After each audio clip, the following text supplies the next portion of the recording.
محمد وعلى آل محمد كما صليت على إبراهيم وعلى آل إبراهيم إنك حميد مجيد اللهم بارك على محمد وعلى آل محمد كما باركت على إبراهيم وعلى آل إبراهيم إنك حميد مجيد بلغ العلا بكماله كشف الدجى بجماله حسنت جميع خصاله صلوا عليه وآله সাল্লাল্লাহু আলাইহি ওয়াসাল্লাম।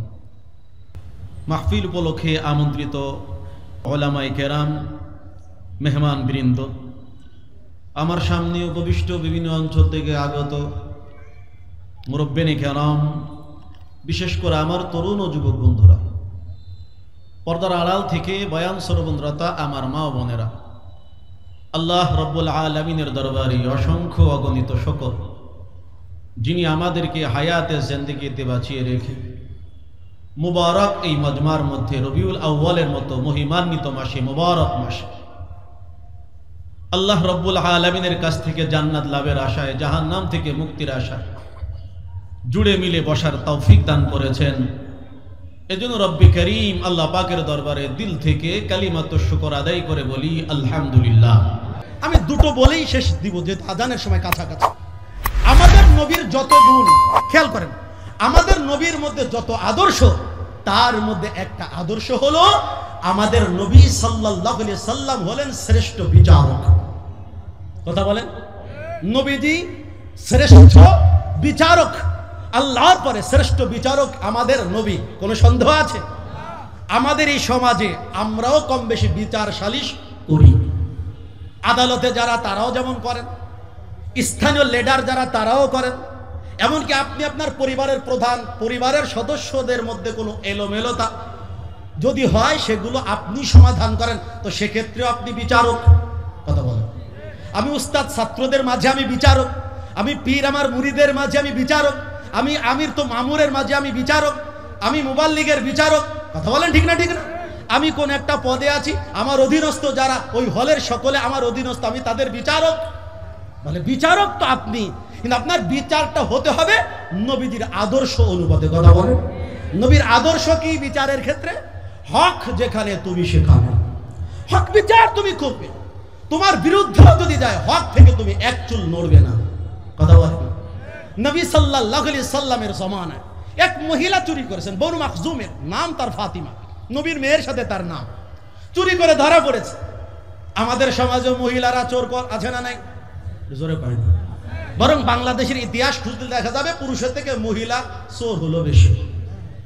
কথা বলেন, মহিলা চোরের পরিমাণ বেশি। তো মহিলা চুরি করেছে, ধরা পড়ে গেছে, কিছু মানুষ জেনেও গেছে। তারা নবীজির কাছে কিভাবে বলবে, ইয়া রাসূলুল্লাহ সাল্লাল্লাহু আলাইহি ওয়াসাল্লাম, মহিলা বনু মাখজুমের সম্ভ্রান্ত বংশের নারী চুরি করেছে, আবার আপনার আত্মীয় হয়, এর যদি সবার সামনে জনসম্মুখে বিচার হয়, তাহলে আপনার একটা বদনাম হবে, বংশের বদনাম হবে, নারী জাতির বদনাম হবে। এটা গোপনে বিচার করে, হালকা বিচার করে দিয়ে ছেড়ে দেওয়া যায় কি না? তো বিচারটা কেমন হবে সেটা নবীর উপরে তারা ছেড়ে দিয়েছেন। উসামা ইবনে যায়েদ রাদিয়াল্লাহু তাআলা আনহুমা, নবীজির পালক পুত্রের ছেলে, পোতা হয়, পৌত্র, তাকে পাঠিয়েছে, তুমি গিয়ে নবীজির কাছে প্রস্তাব দাও যে নবী যেন একটু লঘু বিচার করে, হালকা বিচার করে দেয়। নবীজি শুনে তো চোখ লাল হয়ে গেছে। উসামা, তুমিও শেষ পর্যন্ত অন্যায়ের পক্ষ নিয়ে আমার কাছে সুপারিশ করলে, এটা আমি তোমার থেকে আশা করি নাই। উসামা রাদিয়াল্লাহু তাআলা বড় বুদ্ধিমান, সাথে সাথে বলে, ইয়া রাসূলুল্লাহ, আমার ভুল হয়ে গেছে, আমি জীবনে কখনো অন্যায়ের পক্ষে আপনার কাছে সুপারিশ করব না। সকাল হয়েছে, সাহাবায়ে কেরামদেরকে দেখে নবী বলেন, শোনো, ওই সত্তার কসম করে বলি যার কুদরতি হাতে আমার জীবন প্রাণ, অতীতের মানুষগুলো ধ্বংস হওয়ার বড় একটা কারণ হলো তাদের সমাজে সম্ভ্রান্ত পদাধিকার বলে যারা উঁচু মানের, তাদের ব্যাপারে তারা চুরি ইত্যাদি অন্যায় করলে হালকা শাস্তি দিত অথবা তাদেরকে ছেড়ে দিত। গরিব অসহায় দুর্বলেরা যদি অন্যায় করত, চুরি করত, তাহলে ওই সমাজের যে বিচার ছিল চোরের 100% তারা বাস্তবায়ন করত। সত্যের ভক্ত, নরমের জম, অতীতে এটা ছিল। এজন্য সেই জাতিগুলো নষ্ট ভ্রষ্ট হয়ে গেছে, ধ্বংস হয়ে গেছে। তোমরাও যদি সেই জাহিলি সমাজের বিচার ব্যবস্থাপনা তোমাদের সমাজে বাস্তবায়ন করো, যেখানে শক্তি আছে মামলা হবে না, যেখানে শক্তি আছে শুনানি হবে না, শুনানি হবে 5 বছর পরে, বের হবে একদিক দিয়ে ফুলের মালা দিয়ে, ছোট্ট নেতা ফুলের মালা পেয়ে বড় নেতা হয়ে যাবে। কথা বল। আর যদি তোমার বিপক্ষের হয় অথবা যদি তার ওই এলাকায় পক্ষে বলার মতো, মুখ করার মতো কেউ না থাকে, সত্য থেকে সত্য সাজা তারে দাও। তোমার দোকানের ফ্যাক্টরির একটা পাউরুটি নিয়ে গেলে হাঁটুরে কিল, মানে হাটের সবাই মিলে চোরকে কিলায়। কথা বল। অথচ ওই সমাজে তার কাছে এমন অনেক চোরের লিস্টি আছে যারা বড় বড় চোর, দেশ পর্যন্ত চুরি করে ফেলছে। কথা বল। কেউ চুরি করে ইন্ডিয়ার হাতে দিয়েছে, কেউ কানাডার হাতে দিয়েছে, কেউ অমুকের হাতে, কেউ তমুকের হাতে। ওই জায়গায় কেউ কোনো কথা বলে না। আসসালামু আলাইকুম কাকু, ভালো আছেন? আপনি অনেকদিন ভাববেন, একটু আগে টায়ার স্টলে আপনার ভূয়সী প্রশংসা হচ্ছিল, আমরা সবাই আপনার প্রশংসায় পঞ্চমুখ। কথা বলে। সমাজে এটা আছে না নাই? এইবার নবীজি বলেন, শোনো, লাউ সারাকাত ফাতিমাতু বিনতু মুহাম্মাদিন লাকাতাতু ইয়াদাহা। আমার সন্তান কলিজার টুকরা ফাতিমা, আমার জিগার, সেও যদি চুরি করত, স্বীকারোক্তি সাক্ষ্য প্রমাণে প্রমাণিত হতে যে সে চোর, 10 দিরহাম বা তার থেকে বেশি মূল্যের অর্থ বা সম্পদ চুরি করেছে, আমি বাবা হয়ে, বিশ্বনবী হয়ে, রাষ্ট্রের প্রধান হয়ে, সমাজপতি হয়ে, বিচারক হয়ে আমার নিজে হাতে তার হাত কেটে দিতাম। আল্লাহু আকবার বলেন। এই আদর্শ যদি কোনো নেতা দেখাতে পারে যে আমি দল বুঝি না, চোর যে হবে আমি তার শাস্তি চাই, কথা বলেন। কিন্তু আমাদের সমাজ কি, বয়সকালে অতটুকু হয়ে থাকে, আমরা কত কিছু করেছি না এই বয়সে, ফালতু আছে না নাই বলে। আমি আমার সমাজ, গ্রাম থেকে আসি, ফরিদপুরে আমার বাড়ি, বলমারিতে। আমার এলাকার মধ্যে এমন বহুত দেখেছি, অন্যায় করে যুবক আর এক যুবক বলে, চাচা আপনার ছেলে সামলান, সে এই বলেছে তা বলেছে, তো বলে এদিকে আয়। আরে ওই বয়সে তোর বাপ আর আমার বাপ, এই এলাকার কোনো সুপারি গাছ নাই যেই গাছের সুপারি চুরি করি নাই, চুপ থাক। কথা বলেন। তার মানে সে কি বুঝালো, এই যুবক বয়সে একটু চুরি চামারি করাটা স্বাভাবিক ব্যাপার। এটা কি স্বাভাবিক যে আজকে পরের গাছের সুপারি চুরি করে, সেই আগামী দিন ফ্যাক্টরির থেকে মাল চুরি করবে, এরপরে মালিকের গাড়ি চুরি করবে, বাড়ি চুরি করবে, জমিন দখল দিবে, পরবর্তীতে রাষ্ট্র দখল করে অন্যের কাছে 7 বার বিক্রি করবে। কথা বলেন ঠিক না ঠিক? শেখ সাদি রহমাতুল্লাহ আলাইহি গুলিস্তার মধ্যে দারুণ করে বলেছেন, যদি দেখো যে ছিদ্র হয়ে পানি চুইয়ে চুইয়ে তোমার সীমানা থেকে আরেকজনের সীমানার মধ্যে প্রবেশ করছে, এখনই তুমি সেটাকে সুই দিয়ে পারলে বন্ধ করে দাও। একটা দিন এমন আসবে, ছোট্ট ছিদ্র থাকবে না, বিশাল বড় জলাধার তৈরি হবে, নালা তৈরি হবে, স্রোত প্রবাহিত হবে। সুই না, মস্ত বড় হাতিও দাঁড় করায় দিলে পানি ঠেকায় রাখতে পারবে না, হাতি সব ভাসিয়ে নিয়ে যাবে বানের পানিতে। সমাজে তাই হচ্ছে। ছেঁচড়া চোর, এগুলোকে শায়েস্তা না করার কারণে উপর পর্যায়ের চোর হচ্ছে। এই গ্রাম মধ্যে সে বলে চোরে চোরে হালি, এক চোরে বিয়া করে আর এক চোরের শালি। কথা তো তাই। চোর ততক্ষণ চোর না যতক্ষণ ভাগ দিবে, চোর তখনই চোর যখন আমারে ঠিক মতো ভাগ দিবে না। কতক্ষণ ঠিক না ঠিক না? দুর্নীতিবাজ ততক্ষণ দুর্নীতিবাজ হয় না যতক্ষণ না আমার সাথে তার সম্পর্ক ভালো থাকে। যেই সম্পর্ক বনিবনাত হয় না, অবনতি হয়, তখনই বলি তুই একটা দুর্নীতিবাজ। কথা বলেন ঠিক না? নবী বিচারক ছিলেন। আপনি যদি বিচারক হন, এই বিচারই করবেন, রাষ্ট্র ঠিক হবে, সমাজ ঠিক হবে, পরিবার ঠিক হবে। এক সমাজ আলোকিত হওয়ার জন্য সবচেয়ে বড় জরুরি সঠিক আইন ব্যবস্থা থাকা, আইনের সাথে আইনের শতভাগ বাস্তবায়ন থাকা। যেই সমাজে আইন থাকে না, সঠিক আইন থাকে না, আইন আছে কিন্তু প্রয়োগ থাকে না, ওকেই মগের মুল্লুক বলা হয়। কথা ঠিক না ঠিক না? ভালো মানুষের ইজ্জত কদর শিখানো হয় না, জ্ঞানী গুণীর কদর শিখানো হয় না। চোর দাঁড়ায় গেলে 100 ভোট, ভদ্রলোক দাঁড়ালে 0 ভোট। অন্যের চিন্তায় সে নিজের ভোটও সরে দিয়ে দিবে। আমার কথা রাগ হবে না। আমি স্কুলে অল্প পড়েছি, ক্লাস 6 পর্যন্ত। তো আমার এলাকায় সম্ভ্রান্ত এক মাস্টার দাঁড়ালেন এক নির্বাচন। তারই ছাত্রদের মধ্যে হগা মগা সবচেয়ে দুষ্টু যেটা, স্যারদের নামে যে ছোট সময় থেকে এলোমেলো করত, চরিত্রের ব্যবহারও যার কথা আছে। দেখা গেল সেই নির্বাচনে স্যারে পেয়েছে খুব অল্প সংখ্যক ভোট, তার দুষ্টু ছেলেটা পেয়েছে বিপুল সংখ্যক ভোট। তাহলে বোঝা গেল সমাজ ভালো মানুষকে চায় না, নেতৃত্বের আসনে দুষ্টু মানুষকেই চায়। কথা কন? যদি বলেন যে না আমরা ওই দলের না, বারবার আপনার জীবনে এগুলো বাস্তবায়নের সুযোগ আসবে। আপনি যদি জায়গা মতো বাস্তবায়ন করেন, সঠিক মানুষের নেতৃত্ব মেনে যদি চলেন, তাহলে বোঝা যাবে আপনি সঠিক পথের যাত্রী, সঠিক কিছু চাচ্ছেন। কথা কারণ ঠিক না, ঠিক না? নতুবা শুধু বয়ান আর নসিহাত রাতের পর রাত করে কি হবে? করে তোই হবে। হুজুরের ওয়াজটা খুব দারুণ ছিল, খুব ভালো ওয়াজ করছে, মাশাআল্লাহ। কি ওয়াজ করছে? এটাকে আমি জানি, হুজুরে না জানে। কথা বলেন। তাহলে আমার নবী বিচারক ছিলেন। আমি একটা কথা বলতে চেয়েছিলাম, দুইটা, তার একটা শেষ। নবী বিচারক ছিলেন, হক বিচার করেছেন। কথা বলেন। নিজের মেয়ের বিরুদ্ধে বিচার করতে চেয়েছেন। এই আদর্শ যদি আমরা আমাদের সমাজে প্রত্যেকে বাস্তবায়ন করতে পারি, এই বাংলাদেশ হবে পৃথিবীর রোল মডেল, আদর্শ রাষ্ট্র। আমার সোনার বাংলাদেশ গান গান, তখন এটার বাস্তবতা পাওয়া যাবে। কথা বলেন। নতুবা অন্য কিছু হবে। আল্লাহ আমাদেরকে নবীর তরিকায় চলার তৌফিক দান করে, বলেন আমিন। আমার নবী সাল্লাল্লাহু আলাইহি ওয়াসাল্লাম সমাজ সংস্কারক ছিলেন, তিনি সমাজ পরিচালনা করেছেন। কথা ঠিক না? আমাদের নবী শুধু সমাজ না, বরং রাষ্ট্র পরিচালনা করেছেন, তিনি রাষ্ট্রনায়ক। অনেক মুসলমান এখনো ভুলের মধ্যে আছে, বলে নবীজির রাষ্ট্র ছিল না, নাউজুবিল্লাহ বলে। আবার তারাই বলে পৃথিবীর সবচেয়ে বড় সুন্দর যে সনদ, সংবিধান, তার নাম হলো মদিনা সনদ। কথা কন। তো মদিনা সনদ যদি সবচেয়ে দামি হয়, তাহলে সনদ তো রাষ্ট্রের। কথা কন। তাহলে নবীজির রাষ্ট্র ছিল, সেটা মেনেন, আর সেই রাষ্ট্রের নাম হলো মদিনা। কথা বলেন। সেই রাষ্ট্রের নাম কি? মদিনা। নবী তার রাষ্ট্রকে কিভাবে প্রতিষ্ঠিত করেছেন? কয়েকটা জিনিসের ভিত্তিতে। তার এক হলো তাকওয়া। জোরে বলেন কি? তাকওয়া মানে কার ভয়? একটু জোরে বলে না, কার ভয়? খশিয়াতুল্লাহ, আল্লাহর ভয়। আল্লাহর ভয় এই গুণটা যখন কারোর মধ্যে এসে যায়, তখন সে কখনো অন্যের হক নষ্ট করতে পারে না, কাউকে অন্যায় ভাবে গালি দিতে পারে না, গায়ে হাত তুলতে পারে না, মিথ্যা মামলা দিতে পারে না, কারোর ইজ্জতের পরে হামলা করতে পারে না, কারো রক্তের পিপাসা তার মধ্যে থাকতে পারে না, বরং সব মাখলুক তার থেকে নিরাপত্তা পায়। আল মুসলিমু মান সালিমাল মুসলিমুনা মিন লিসানিহি ওয়া ইয়াদিহি। আল মুসলিমু মান সালিমাল মুসলিমুন মিন লিসানিহি ওয়া ইয়াদিহি।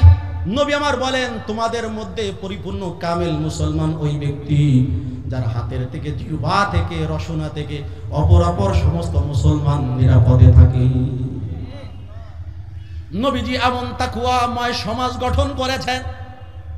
রাতের বেলায়ও একজন যুবক যেখানে থাকতেন, সুন্দরী রূপসী নারী সামনে দিয়ে হেঁটে যাচ্ছে, চাইলেই দুজনে এক হয়ে গল্প করে করে তারা শয়তানি যে তামাশা, শয়তানের যে ধোঁকা চক্রান্ত, তার মধ্যে পড়ে মনের যে চাহিদা, রিপুর যে তাড়না, তা পূরণ করতে পারত। কিন্তু তাদের মধ্যে ছিল কার ভয়? জোরে বলে না, কার ভয়? আল্লাহর ভয়ের কারণে তাদের দিলের মধ্যে একটা কথাই থাকতো, রে মন শোনো, রাতের গভীরে অন্ধকার রজনীতে তুমি একলা নীরবে নির্জনে চলতেছো, কেউ নাই, কেউ নাই। এটা হলো মানুষ বলে, কিন্তু কোরআন হাদিস তো এটা বলে না, বরং কোরআন তো বলে ওয়াহুয়া মাকুম আইনামা কুনতুম, ওয়াহুয়া মাকুম আইনামা কুনতুম। তোমরা যেখানেই থাকো না কেন, আল্লাহ পাক রব্বুল আলামিন তার ক্ষমতা বলে সেখানে বিরাজমান, সেখানে হাজির। যেখানে যাবে আল্লাহকে পাবে। কথা বলে। যেখানে যাবে কাকে পাবো? একটু জোরে বলেন না, কাকে পাবো? সাত আসমানের উপরে চলে গেছেন রকেট নিয়ে, আপনি দেখলেন আপনি চালক, ওই রকেটে আর কেউ নেই। মন বলবে আমি আমি, আর কেউ নাই। মালিক বলে, কে বলেছে? দেখ রে বান্দা, আমি না আছি। কথা বলে, আমি আছি। আমার কুদরতি চোখ তোর নেগাবান।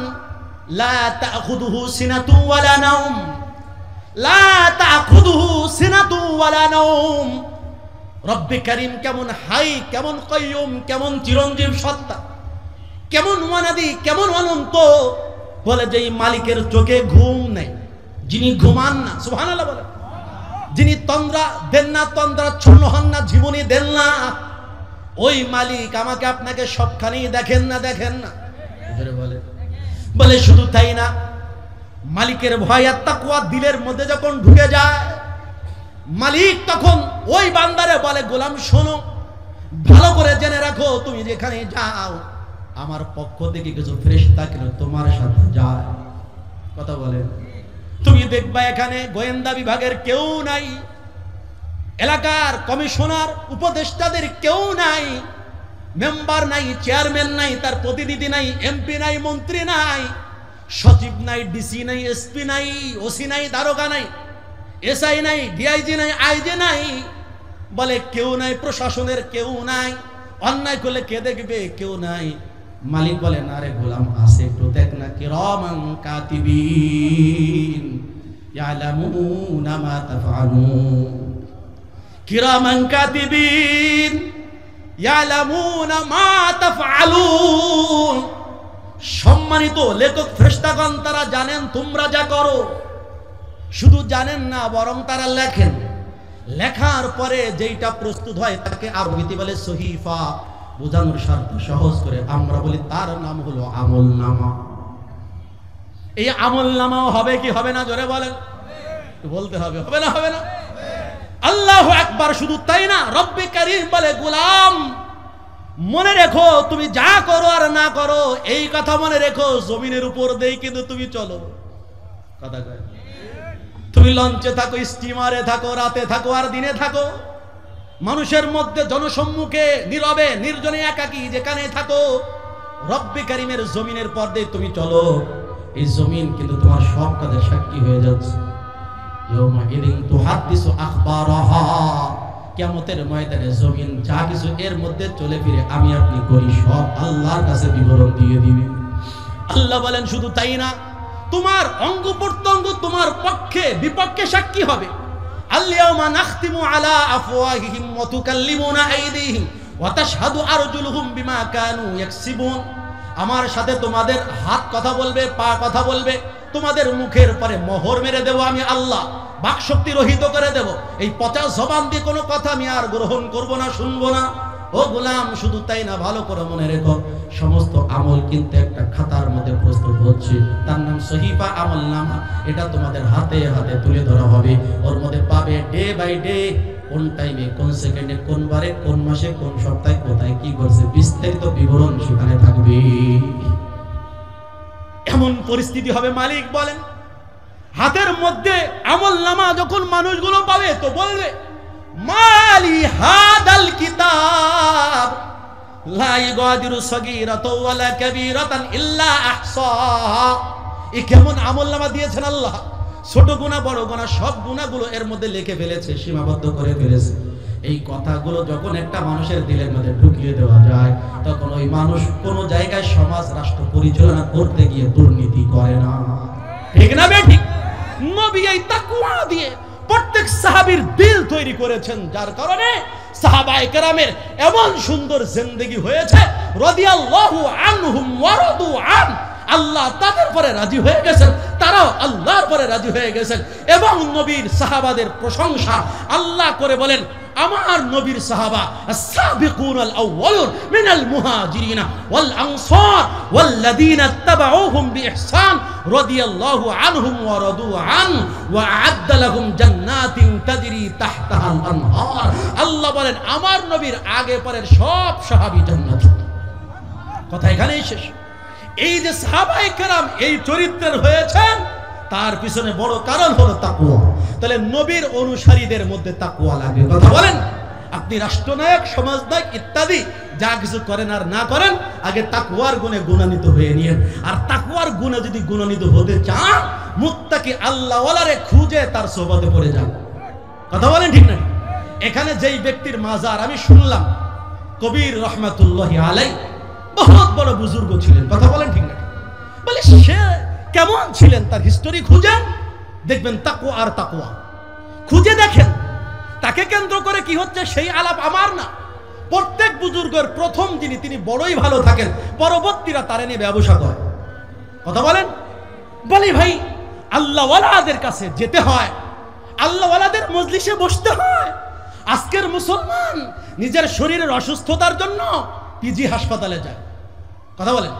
সোহরাওয়ার্দ দিতে যায়, ঢাকা মেডিকেলে যায়, প্রাইভেট বড় বড় ডাক্তারে ক্লিনিকের কাছে যায়। ওয়ালাকিন কলবের মধ্যে কত রোগ পয়দা হয়ে গেছে, ভালো কাজ ভালো লাগে না, মন্দ কাজ থেকে বাঁচতে দিল চায় না, জিকির করতে মনে চায় না, কোরআন তেলাওয়াত ভালো লাগে না, মসজিদ ভালো লাগে না, মাদ্রাসা ভালো লাগে না, আল্লাহওয়ালা ভালো লাগে না, নবীর সুন্নাত তরিকা ভালো লাগে না। এটা ভালো বানানোর জন্য যাদের কাছে গেলে ভালো লাগবে তাদের কাছে আমরা যাইতে রাজি না। সপ্তাহে একদিন বয়ান হয় জুমার মসজিদে। আমি বলি হাজারো কুয়াকাটা সাহেবের বয়ান, হাজারো কেফায়েতুল্লাহ আজহারি সাহেবের বয়ান, হাজারো আরিফ বিন হাবিব সাহেবের বয়ান, আরো প্রমুখ যারা তাদের থেকে প্রত্যেক মহল্লার খতিবের বয়ান তার থেকে অনেক গুণ দামি।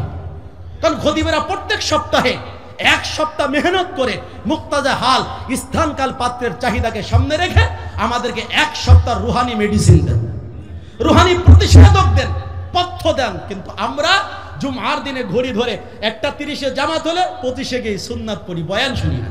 কথা বলে এটা করবেন না আল্লাহর রাস্তে। জুমার আজানের পরে আর দুনিয়ার কোনো কাজ নাই। ওয়াইদা নুদিয়া লিস-সালাহ, যখন জুমার আজান হয়ে যাবে ফাসআউ ইলা যিকরিল্লাহ ওয়া দারুল বাই', আল্লাহর স্মরণের জন্য প্রচেষ্টা করো, বেচা কেনা ছেড়ে দাও। কথাকার আল্লাহ সব ধান্দাবাদ, একটাই কাজ, আল্লাহকে পাবো, আল্লাহকে পাবো। রাজি আছি ইনশাআল্লাহ? যেখানে সিরাতুন নবী সাল্লাল্লাহু আলাইহি সাল্লামের আলোচনা, নবীর জিন্দেগীর আলোচনা, ওই মজমাকে মূল্য দেব। আল্লাহ ওয়ালা এসেছেন, ও ভাই আপনি কার মুরিদ সেটা পরে, আপনি দেখবেন যে কোনো জায়গায় আল্লাহ ওয়ালা আসছেন কিনা, আল্লাহ ওয়ালা হলেই তার কাছে যাবেন। কথা বল, আল্লাহ ওয়ালা পীর বুজুর্গ হলে তার কাছে যাবেন, তার কথা শুনবেন, দেখবেন ভালো কিছু তার থেকে আশা করা যায়, আপনি পেয়ে যাবেন ইনশাআল্লাহ। আমরা রাজি আছি ইনশাআল্লাহ? নবী সাল্লাল্লাহু আলাইহি সাল্লামের আদর্শ মেনে যখন আমি আর আপনি চলবো, ব্যক্তিগত জীবনে, পারিবারিক জীবনে, সামাজিক জীবনে, রাষ্ট্রীয় জীবনে, আন্তর্জাতিক জীবনে, আমি হব রসুলের সাচ্চা পাক্কা আশিক।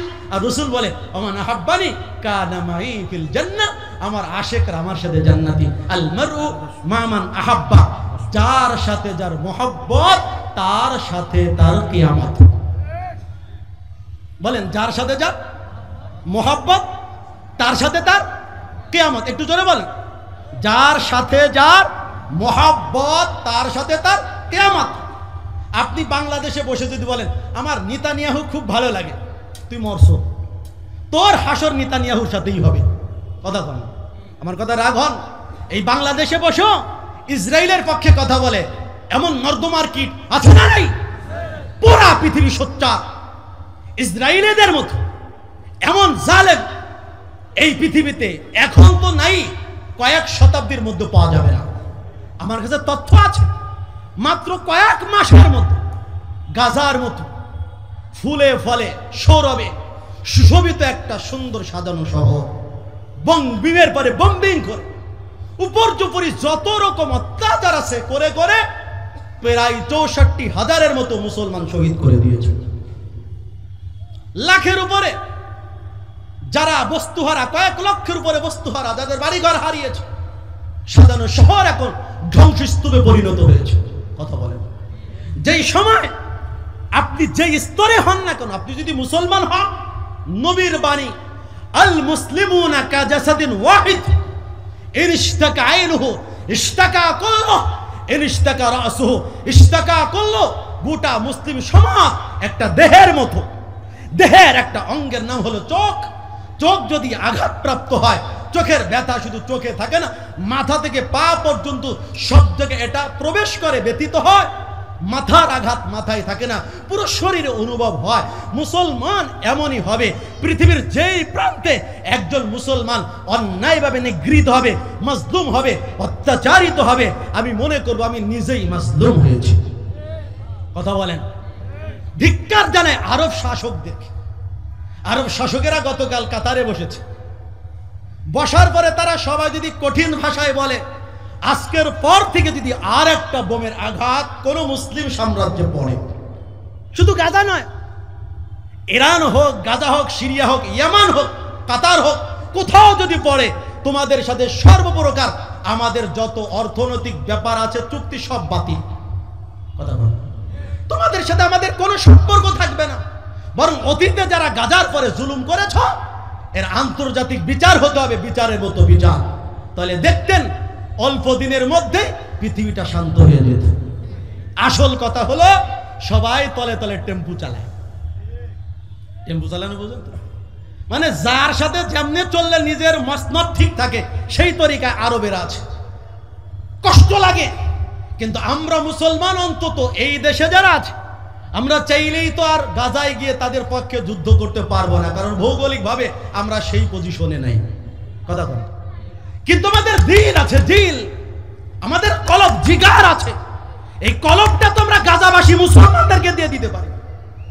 চোখের পানি দিয়ে রব্বে কারিমের কাছে যাই নামাজ ভিজিয়ে দোয়া করতে পারে, আল্লাহ মাজলুমকে আপনি মদদ করেন, মাজলুমকে বিজয়তা দান করেন। আয় মালিক, বিশ্বে আজ 250 কোটির উপরে মুসলমান, কিন্তু 250 কোটি মুসলমানকে নেতৃত্ব দিবে এরকম আন্তর্জাতিক একজন সাচ্চা পাক্কা নেতা নাই, অনুসারী আছে নেতা নাই। আল্লাহুম্মা আইয়িদনা বিল ইমামিল আদিল ওয়াল খায়রি ওয়াত তাআহ ওয়ালা তুসাল্লিত আলাইনা মান লা ইয়াখাফুকা ওয়ালা ইয়ারহামনা। আল্লাহ সৎ শাসক আমাদেরকে দান করেন, আমিন বলেন।